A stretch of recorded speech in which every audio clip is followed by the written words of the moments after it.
C'est de trois manières que le Saint-Esprit vient mortifier le péché. Si par l'Esprit vous mortifiez les œuvres du corps, vous vivrez. Quand le croyant est tombé dans quelque péché, le Saint-Esprit le mortifie ou l'efface en lui faisant placer sous le sang de Christ. Quand le croyant redoute d'être entraîné au mal par le mauvais penchant de sa nature, le Saint-Esprit peut tenir le péché assujetti par la puissance de la mort de Christ.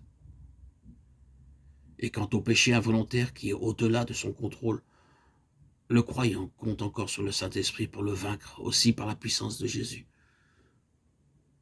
Souvenons-nous bien que c'est en nous révélant Jésus mort et ressuscité, que c'est en nous remplissant de sa présence que le Saint-Esprit mortifie les péchés du corps. C'est quand nous vivons de la vie de l'Esprit que nous sommes conduits par l'Esprit de Dieu. Le péché reste dans le corps jusqu'à la fin, mais les actes du corps, chaque péché, chaque racine de péché peuvent être aussitôt mis à mort.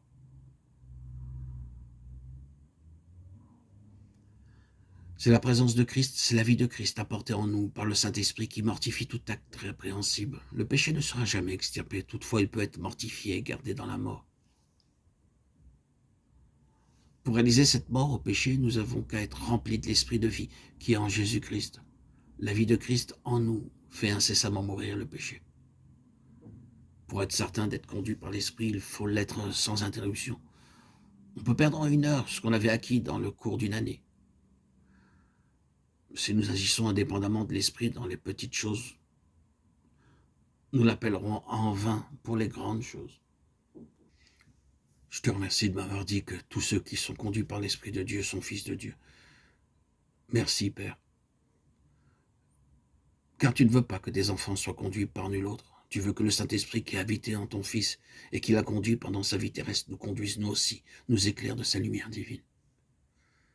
Tu sais que par notre ignorance ou par notre négligence à obéir à l'Esprit, nous ne savons plus reconnaître sa voix. Et qu'ainsi, la pensée d'être conduit par l'Esprit nous angoisse plus qu'elle ne nous réjouit.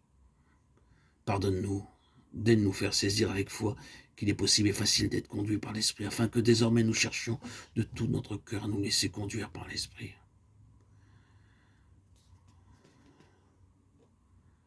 Je m'abandonne à toi, Seigneur, roi des rois, pour que tu me conduises en toutes choses par ton Esprit.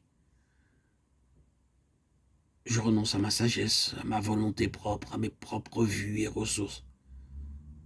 Chaque jour, je veux attendre avec soumission la direction d'en haut. Que mon esprit soit toujours réduit au silence, en ta sainte présence, et que j'attende ton esprit qui règne en moi, que par l'esprit je mortifie les œuvres du corps et que je sois transformé par le renouvellement de mon esprit afin d'éprouver que ta volonté est bonne, agréable et parfaite. Que mon être tout entier soit si bien conduit par l'esprit de sainteté demeurant en moi, que ta volonté soit la règle de ma vie. Amen. Ainsi soit-il.